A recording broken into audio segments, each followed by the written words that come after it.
왜냐하면 이제 문재인 대통령이 어제 여러 가지 그 자유로운 분위기에서 할 수 있도록 저렇게 호프 미팅, 맥주와 함께하는 대담도 열었고 또 이런 노력까지 했습니다. 문 대통령의 노력 가운데 하나 목소리로 같이 만나보시죠.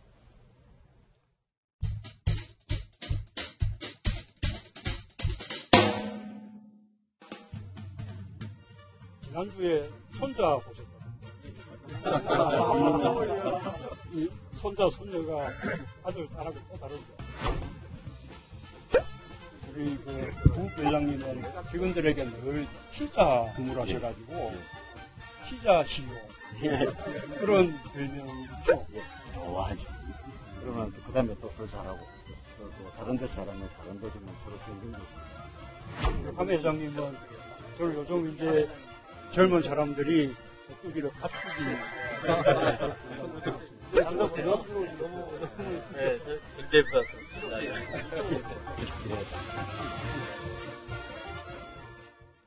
원래 어제까지 저희가 이 자리에서 예상했던 건 오뚜기 회장은 그냥 가만히만 서 있어도 다른 기업 총수들이 좀 부담을 갈 거라는데 실제로 문 대통령이 직접 입으로 가뚜기라는 얘기까지 하네요. 예. 그럼요.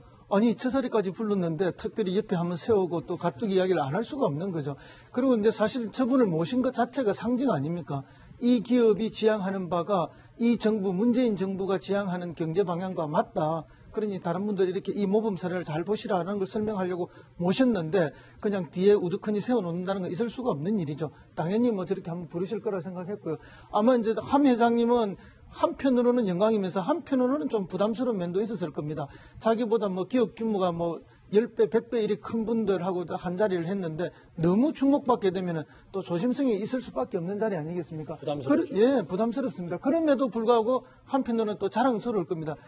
그리고 또 앞으로 더 잘하겠다는 그런 다짐도 될 거고요. 다만 이제 옆에 계셨던 다른 대기업들 분들은 뭐 사실은 이제 정규직으로 전환시켜야 되는 문제 또 앞으로 이제 뭐 법인세 인상의 문제 등등해서 여러 가지 면에 있어서 정부가 협조해야 될 부분들을 각오하는 자리가 아니겠습니까? 사실은 전날 이제 만찬 대접인데요. 예. 저녁 밥값을 아주 비싸게 치러야 된다 하는 각오를 하고 가셨기 때문에 부담스럽지만 즐거웠던 자리일 거라고 생각합니다.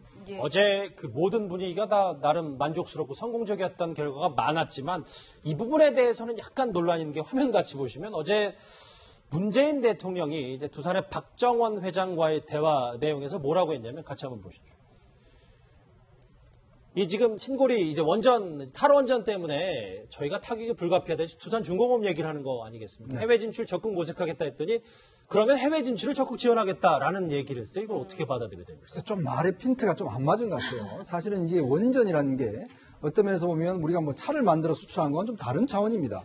원전이라는 걸 우리가 다른 나라에 수출할 때 그 나라가 얼마만큼 안전성이 확보되어 있는지 또 기술 이전을 하는지 그다음에 재정적으로 얼마만큼 또 나중에 지원을 하는지 여러 가지 요인들이 사실 있습니다. 지금 우리나라가 보면 뭐 이라크뿐만 아니 지금 아랍에미리트뿐만 아니라 지금 영국에도 진출하려고 하고 있고 그런 상황인데 근데 국내에서는 원전이 지금 불안해서 탈원전을 한다고 그러고 공사 다 중단시켜 놔놓고 그걸 해외에다 수출하는데 그 나라에서는 뭐라고 그러겠습니까? 외국에서 아니 당신 나라에서는 그것이 안 한다면서 왜 우리한테는 수출해서 하라고 하느냐 이렇게 딱 바로 되물을 거 아니겠습니까? 자, 그런 면에서 볼 때는 지금 박정원 회장이 이야기했던 것은 지금 이제 신고리 5, 6호기를 이제 중단시킨 것 자체가 상당히 좀 부정적인 영향을 미칠 수 있다는 것을 저는 이야기를 한 것 같아요. 외국에 수출하는 여러 가지 면에서. 왜냐하면 지금 국내에서는 이게 불안해서 지금 도저히 이제 탈원전을 하겠다라고 하고 있는 상황이니까 그런 상황에서 해외 진출을 대통령이 적극 지원하겠다는 것은 조금 모순적인 상황이죠. 우리는 하지 말고 외국에 나와서 파는데 그럼 외국에서는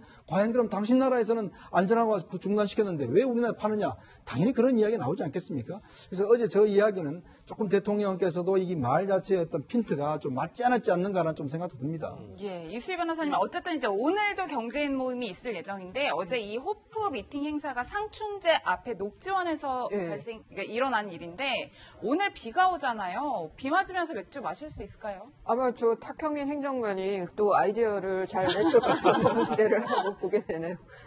근데 저는 이제 그런 말 한 말씀 한번 드리고 싶어요. 노무현 전 대통령 그 정권이 그때의 큰 변화가 법원에 있었어요. 그러니까 저런 그 모습들이 미치는 영향이 분명히 큰 게 그 전에 재판부들이 굉장히 권위적이고 뭐 그 재판 받으러 온 분들한테 좀 그 권위 부리고 좀 그 무시하고 이런 면들이 분명히 있었거든요. 근데 그때 그 노무현 정부가 들었으면서 그 보여주는 그런 그 탈권위 그런 모습들이 법원의 모습을 바꿨었거든요. 저는 지금 저런 모습이 기업 내에서 우리나라 대기업들이 제일 문제가 지금 그 보고 체계가 너무 길어서 그 결정하는데 굉장히 시간이 많이 걸리고 여전히 권위적인 기업 문화다라는 얘기들이 나오는데 그런 기업 문화 변화에 큰 영향을 끼치지 않을까 저는 그런 면에서도 좀 굉장히 좋게 평가를 하고 싶습니다. 예. 일단 그렇군요. 비 오면 뭐 상춘제 안에서 한다니까 뭐 분위기가 더 좋아질 수 있는데 근데 문제는 오늘 분위기가 어제만큼 좀 아니지 않을까 하는데 오늘 대기업 7곳 면면을 한번 같이 보실까요? 2차 호프 미팅 참석자들입니다. 보면 삼성, SK, 롯데 뭐 여러분들 어느 정도 어렴풋이 떠오르는 분들 있을 텐데 이게 국정농단 관련해서 조금은 이제 구설에 올랐던 그룹들이 오늘 다 2차 호프 미팅에 참석하기 때문에 분위기 점검이 조금 어제랑 다를 것 같습니다. 예. 뭐 지금 뭐 아시겠지만 이재용 부회장은 재판받고 있어서 못 나와서 이제 권오현 부회장이 나오고요. 그리고 신동빈 회장 같은 경우 오늘 재판을 받고 지금 청와대로 가고 있고 예. 또 SK 같은 경우도 최근에 어쨌건 면세점 그 감사 결과에서 또 논란이 좀 되지 않았습니까? 그리고 어쨌건 SK 최태원 회장이 기소되진 않았지만 그 뇌물죄, 뇌물 공여의 의사표시 관련해서 또 박 전 대통령도 혐의에 또 포함돼 있고 그러다 보니까 어제와 오늘은 분위기가 굉장히 다를 것이다 뭐 이런 예측을 하시는 분들도 있던데 예. 저는 기본적인 분위기는 어제와 거의 동일할 것 같아요. 지금 그 과거에 관해서 뭐 뼈 있는 한마디 정도를 하실지는 모르겠습니다만 전체적으로 문재인 정부에서 앞으로 이런 정책 기조를 가지고 이런 그 경제 활동을 해줬으면 좋겠다라고 당부하고 얘기하는 자리에서 과거를 자꾸 언급을 하게 되면 그건 좀 앞뒤가 안 맞을 거라는 생각이 들고요. 물론 오늘 오시는 이 그룹의 그 회장들이 오히려 좀 불편하시겠지만 전체적인 분위기는 어제 그 화기애애한 분위기하고 크게 다르진 않을 것 같다. 뭐 그렇게 예측을 많이 하더라고요. 예. 두 번째 문 대통령 주제 이제 호프 미팅도 어떤 분위기를 할지 저희가 오늘 저녁에도 한번 지켜보겠습니다. 이현종 의원님과 허성무 교수님은 여기서 인사를 드리겠습니다. 고맙습니다.